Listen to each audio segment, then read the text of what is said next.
अतीत की धूल भरी गलियों में जहां पुरानी यादें सांस लेती थीं, एक छोटी सी दुकान थी, अपूर्व एंटीक्स। इसके मालिक अर्जुन एक युवा व्यक्ति थे जिनकी आंखें अतीत के रहस्यों से भरी थीं। वह सिर्फ पुरानी चीजों की मरम्मत नहीं करते थे, बल्कि उनकी कहानियों को भी समझते थे। पर उनकी जिंदगी में एक अनकहा दर्द भी था। 10 साल पहले एक सड़क दुर्घटना में उनके माता पिता और छोटी बहन की मौत हो गई थी, और वह आज भी उस दुहक से उबर नहीं पाए थे।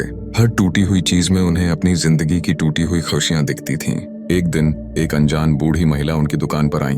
उनका नाम रुक्मिणी देवी था और उनकी आंखों में एक अजीब सी उदासी थी। उन्होंने अर्जुन को एक लकड़ी का पुराना बक्सा दिखाया जो सदियों पुराना लग रहा था। बेटा, रुक्मिणी देवी ने धीरे से कहा, यह मेरे परदादा की अंतिम निशानी है। वह एक प्रसिद्ध इतिहासकार और पहेलियों के शौकीन थे। उन्होंने अपनी सारी विरासत इस बक्से में छुपा दी है और इसे खोलने के लिए एक पहेली सुलझानी होगी। कई लोगों ने कोशिश की, पर कोई सफल नहीं हुआ। अर्जुन ने बक्से को देखा। यह सामान्य नहीं था। बक्से पर कोई ताला या चाबी का छेद नहीं था, बल्कि जटिल नक्काशी थी, सूर्य, चंद्रमा और 5 तारों की। रुक्मिणी देवी ने बताया कि यह एक 3 भाग वाली पहेली है। पहेली का पहला भाग, सूर्य और चंद्रमा। रुक्मिणी देवी ने कहा, पहली पहेली इन 2 प्रतीकों में छिपी है। सूर्य पर एक श्लोक है और चंद्रमा पर एक चित्र। अर्जुन ने ध्यान से देखा। बक्से के ऊपरी हिस्से पर सूर्य की नक्काशी के नीचे संस्कृत में एक श्लोक लिखा था, अस्त होने से पहले मैं जलता हूँ, मेरे जाने के बाद मेरी छाया आती है। मैं दिन का राजा, वह रात की रानी, मेरे मिलन का समय जब दोनों एक हो जाते हैं। और चंद्रमा की नक्काशी पर एक टूटा हुआ रास्ता बना था, जिसके अंत में एक आधा अधूरा प्रतीक था, एक त्रिकोण। अर्जुन ने पहली नजर में समझा कि यह श्लोक सूर्यास्त और चंद्रोदय के समय का जिक्र कर रहा है, जिसे गोधूली कहा जाता है। लेकिन टूटा हुआ रास्ता और आधा अधूरा त्रिकोण क्या था? रुक्मिणी देवी ने कहा, मेरे परदादा की एक और अजीब आदत थी। वह हर चीज में एक अतिरिक्त चीज छुपाते थे, जिसे अक्षर कोड कहते थे। गो अक्षर उनके लिए गेहूं का प्रतीक था और धूली का मतलब था अंधेरा। इसका क्या मतलब हो सकता है? अर्जुन ने गहरी सांस ली। वह समझ गया कि यह पहेली इतनी सीधी नहीं है। उसे अपने माता पिता के कमरे की याद आ गई, जहां एक पुरानी तस्वीर टंगी थी। उनके पिता भी पहेलियों के शौकीन थे। वह तुरंत अपनी दुकान से अपने घर की ओर चल दिया। घर पहुंचकर उसने अपने पिता की पुरानी किताबों की अलमारी देखी। एक कोने में एक पुरानी डायरी पड़ी थी, जिस पर गोप्स धूली लिखा था। यह वही अक्षर कोड था।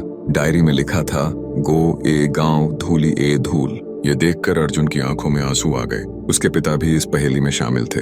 वह समझ गया कि यह महज एक पहेली नहीं, बल्कि एक भावनात्मक यात्रा है जो उसे उसके अतीत से जोड़ रही थी। उसने दोबारा बक्से पर ध्यान दिया। गो यानी गांव और धूली यानी धूल। यह एक ऐसी जगह का जिक्र कर रहा था जहां गांव और धूल का संबंध हो।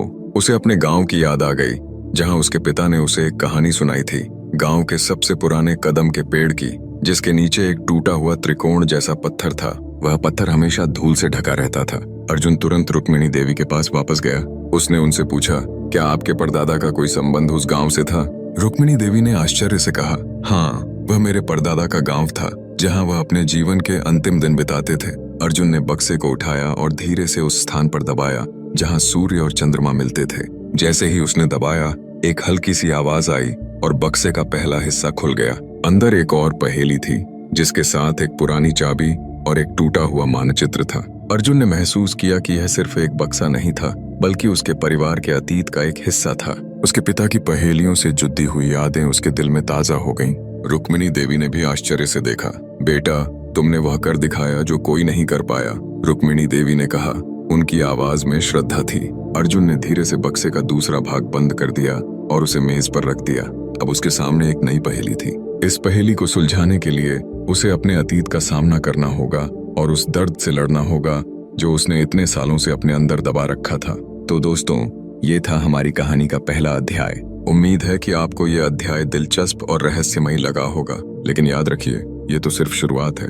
असली रहस्य अभी बाकी हैं, जो खुलेंगे अगले अध्याय में। तो चैनल को सब्सक्राइब कीजिए, बेल आइकन दबाइए और तैयार रहिए, क्योंकि बहुत जल्द लेकर आ रहे हैं इस कहानी का दूसरा अध्याय। मिलते हैं अगले अध्याय में।